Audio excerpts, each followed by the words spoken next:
welcome back to CBC, welcome back to Chelsea Bola Channel. Apa kabar semua? Doa saya buat teman-teman semua selalu dalam keadaan baik dan sehat. Meskipun Chelsea kalah 1-2 dari Real Madrid, ya tetap senyumin aja ya teman-teman. Karena ini adalah masih di musim pre-season. Ya, ada tapinya ya kali ini ya teman-teman. Karena ini adalah pre-season yang terakhir dari rangkaian tour di Amerika Serikat oleh Chelsea, dan pada minggu nanti tanggal 11 Agustus akan melakoni melawan Inter Milan di laga persahabatan yang terakhir di Stamford Bridge. Jadi kali ini saya sedikit khawatir ya atas kesiapan dari para pemain Chelsea ini. Kekhawatirannya seperti apa? Ya, jadi maksudnya itu bagaimana? Makanya di video CBC di episode ke-17 ini, CBC akan membahas, dan sebelum kita masuk ke situ, seperti biasa, CBC mau mengucapkan banyak terima kasih buat kalian yang sudah setia menonton channel CBC dan yang sudah subscribe. Ya, CBC mengucapkan terima kasih yang sebesar-besarnya atas support yang telah diberikan, dan buat teman-teman yang belum, ya tolong dibantu ya teman-teman dengan mengklik share dan juga subscribe dan like.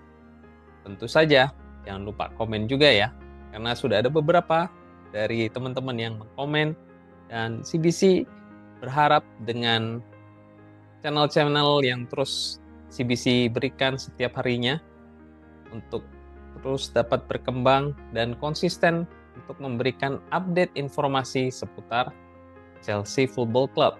Oh iya, buat teman-teman yang sudah komen, thank you. Ya, sebisa mungkin CBC akan menjawab dan mengakomodasi pertanyaan maupun pernyataan dari teman-teman yang komen di video CBC yang terbaru. Oke, kita langsung saja masuk ke topik pembahasan. Ya, seperti yang saya sampaikan di awal tadi ya, ada kekhawatiran yang CBC rasakan atas pertandingan melawan Real Madrid, di mana Chelsea sudah melewati 5 friendly match ya di musim ini, dan mulai dari Leeds United dalam pertandingan secara tertutup, kemudian Wrexham, Celtic, klub Amerika, Manchester City, dan yang terakhir Real Madrid. Jadi boleh dong ya, kali ini CBC memberikan kritik karena sisa 1 friendly match lagi ya nih. Loh, kalah 2-1 dari Real Madrid kan merupakan hasil yang cukup bagus bang. Ya, gak gitu juga ya. Karena Real Madrid ini menurunkan tim yang dapat dilihat itu setengahnya adalah pemain cadangan atau pemain muda, sedangkan Chelsea itu sudah 90% ya. Pemain yang diturunkan itu first team ya. Minusnya cuma Cole Palmer, Jackson, dan Disasi. Dan jangan lupa teman-teman, 10 hari lagi kompetisi Liga Inggris akan dimulai. Jadi mestinya di match ini kita sudah mendapatkan tingkat kematangan dari kepelatihan Enzo Maresca untuk mencapai tingkat kematangan medium well. Ya, setidaknya hingga pada saat match melawan Inter Milan sudah well done. Jadi saya pinjam dulu nih istilah tingkat kematangan dari steak ya, daging steak ya teman-teman. Oke, time to get serious. Ya. Karena Chelsea ini seperti sudah tidak punya waktu lagi untuk persiapan nih, menuju kompetisi Liga Inggris. Oke, CBC coba menampilkan formasinya. Nah, teman-teman jangan terkecoh sama formasi di atas kertas yang dipublish oleh Google. Seperti ini ya, di mana dituliskan 4-2-3-1, karena sejatinya tidak demikian. Nah, CBC ini mencoba menggambarkan formasi yang berjalan sesuai kenyataan ya di lapangan. Ya, seperti ini kira-kira formasi yang diterapkan oleh Enzo Maresca, di mana skema yang diusung adalah inverted left back ya, dengan formasi 4-1-4-1. Di posisi kiper Jorgensen menggantikan Sanchez yang kemarin turun full ya melawan Manchester City. Kemudian di sisi kanan ada Reece James, di tengah ada Colwill, di tengah sebelah kiri ada Badiashile. Sedangkan Gusto berperan sebagai inverted left back. Dan di defensive midfielder ada Lavia. Di sisi kanan attacking forward ada Nkunku dan di sisi kiri midfield itu ada Enzo. Kemudian di sayap ada Madueke dan di Sterling di sebelah kiri ya sebagai winger. Dan akhirnya Guiu dipasang sebagai striker. Oke, sekarang kita mendalami ya apa yang menjadi concern dari CBC kali ini. Kali ini CBC akan membahas dari lini depan ya, karena biasanya mulai dari lini belakang CBC membahas. Kenapa lini depan dulu ya? Karena CBC ini prihatin terhadap lini serangan dari Chelsea. Jadi Chelsea khususnya di babak pertama itu bermain sangat bagus, dominan, dan memegang jalannya pertandingan, membuat peluang-peluang yang bagus yang mestinya nih dapat di-convert menjadi gol oleh duo winger. Ya, siapa lagi kalau bukan Madueke dan Sterling? Aduh, gak habis pikir ya teman-teman.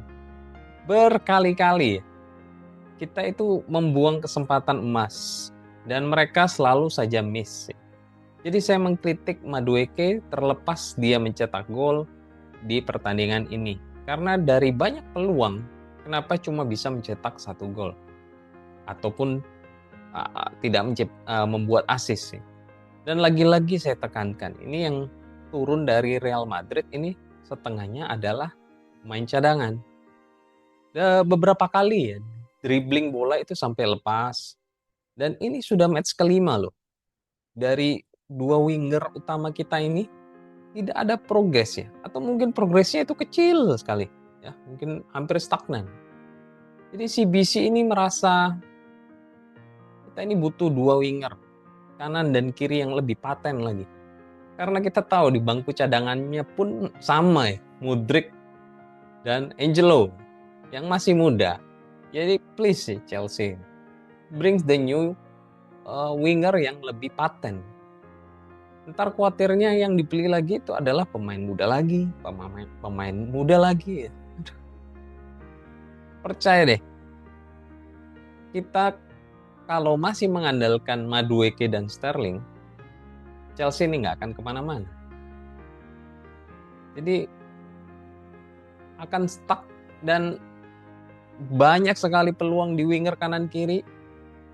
Tapi ya begitu, tidak bisa mendistribusikan bola dengan baik, cutting inside-nya berantakan, running through the channels-nya itu mudah terbaca. Jadi kita harapkan di bursa musim panas ini dari owner itu lebih dan manajemen Chelsea itu lebih concern ke winger kanan dan winger kiri. Kemudian Guiu ini juga masih perlu jam terbang lagi. Ya, Nkunku ini sukses sebagai nomor 10, sebagai jembatan dari penghubung dari back dengan lini depan ya. Yang dimana itu hilang peran tersebut di pertandingan Manchester City karena dia sebagai striker. Dan dia sudah kembali ke posisi naturalnya, jadi udah ada progres yang lebih baik ya dari Nkunku.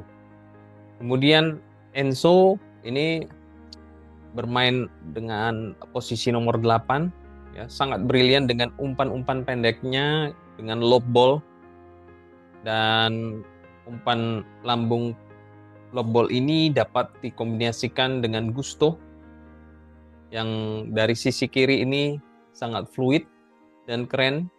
Mereka saling mengisi satu sama lain. Pada saat Enzo itu maju, Gusto menahan di belakang. Pada saat Gusto maju, Enzo yang bertahan di belakang. Jadi ini benar-benar ada chemistry-nya antara mereka berdua ini sudah mulai terbangun. Dan tadi saya sampaikan umpan-umpan bola-bola nanggung dari Enzo ini sangat-sangat terukur sehingga salah satunya berbuah gol.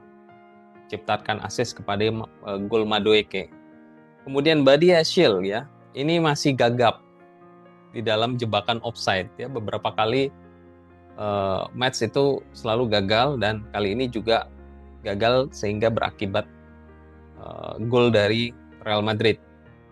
Dan next, Colwill dan Reece James ini cukup oke ya pergerakannya untuk menutup Vinicius Junior.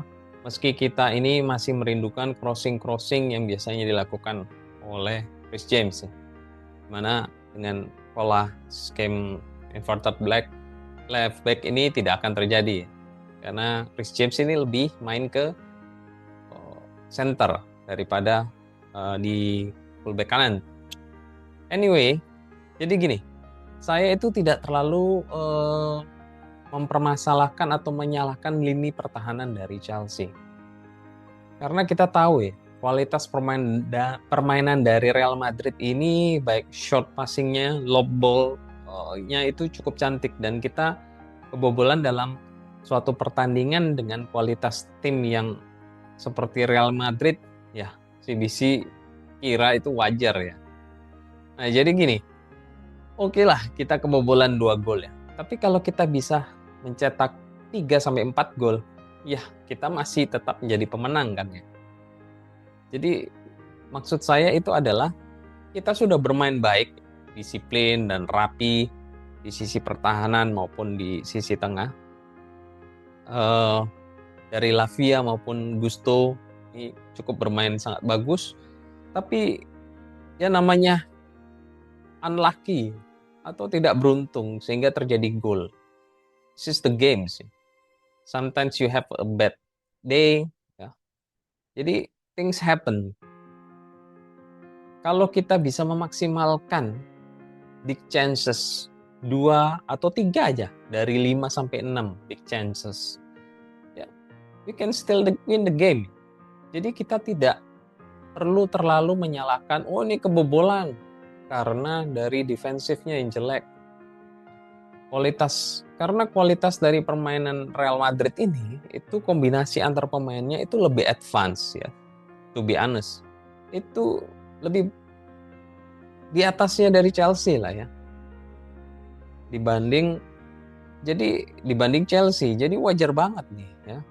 Chelsea kebobolan 2 gol, it's common.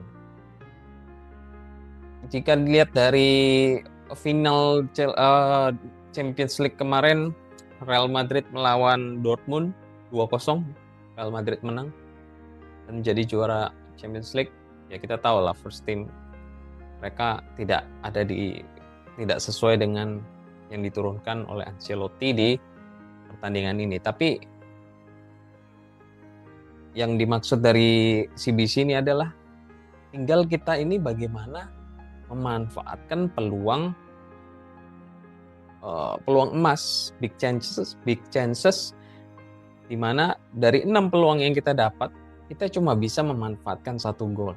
Hitung aja ya, berarti untuk 2 gol ya, untuk hasil seri kita butuh 12 big chances. Which is melawan tim besar seperti Real Madrid ini, mendapatkan big chance di atas 5 pun itu, mendapatkan 2 gol, itu butuh keajaiban nih. That's why CBC ini bilang kita tidak bisa terus-menerus membuang peluang emas seperti ini. Dari minggu ke minggu, kejadian lagi. Ya. Karena created big chances ini tidak mudah loh. Sudah melewati pemain tengah, sudah melewati pemain fullback, tinggal pemain dari center back atau dari pemain defensive midfield mereka, tinggal kita tembus. Sudah berhasil breakthrough ball, tinggal berhadapan dengan gawang ya, dengan kiper. Kurangnya kelamaan, tendangannya melebar, bolanya lepas karena dribblingnya kekencengan. Sering denger nggak kayak gitu ya? Atau sering menyaksikan nggak dari winger kita ini memaksakan syuting ya, kena blok tentunya di sudut sempit. Jadi ini lagi minggu depan lagi terulang. Kayak gitu terus gitu loh. Sama kayak musim lalu. Ya. Dan di saat babak kedua pun, pada saat pemain yang baru itu masuk seperti Mudryk, Caicedo, Dewsbury Hall, dan Fofana itu tidak berdampak apa-apa. Ya karena kita tahu gitu, kalau kita mengandalkan winger-winger yang enggak banget ya, dan striker yang belum matang, jadi ya hasilnya seperti ini. Oke, kita masuk kepada kesimpulan ya teman-teman. Jadi gini, kalau teman-teman mau tahu ya, bagaimana ke depannya susunan pemain Chelsea di kompetisi Liga Inggris ke depan, minggu depan ya, tinggal 10 hari. Itu dapat dilihat dari komposisi pemain yang bermain di Real Madrid saat ini. Jadi dalam jangka waktu dekat ya, pemain-pemain yang sudah fit dan siap tampil itu ya seperti ini, yang bermain lawan Real Madrid minus Cole Palmer. Nah, tapi tentunya masa kita berharap sama Cole Palmer semusim itu digendong sama Cole Palmer seperti musim lalu? Kan ya enggak kan? Kita mesti berharap pemain-pemain lain itu bisa meng-carry Chelsea, tidak hanya Cole Palmer. Ya, bukan one man show, tapi it's team show. Ya, jadi kita perhatikan ini tim yang turun kemarin baik di bench maupun di lapangan itu ada yang hilang. Ya. Seperti Nicolas Jackson, Disasi, Armando Broja, dan tentu saja yang saya sebut tadi Cole Palmer. Sepengetahuan CBC ini, Disasi baru saja menyelesaikan operasi hernia ya. Jadi masih proses recovery, butuh waktu. Dan Jackson masih berjuang dalam fitness ataupun kebugarannya. Hal yang sama berlaku dengan Caicedo ya. Meski turun, tapi jelas kelihatan ya, fisiknya itu masih belum 100% bugar. Begitu juga dengan Dewsbury Hall. Ya, dan tentu saja pemain yang cedera semusim yaitu Fofana.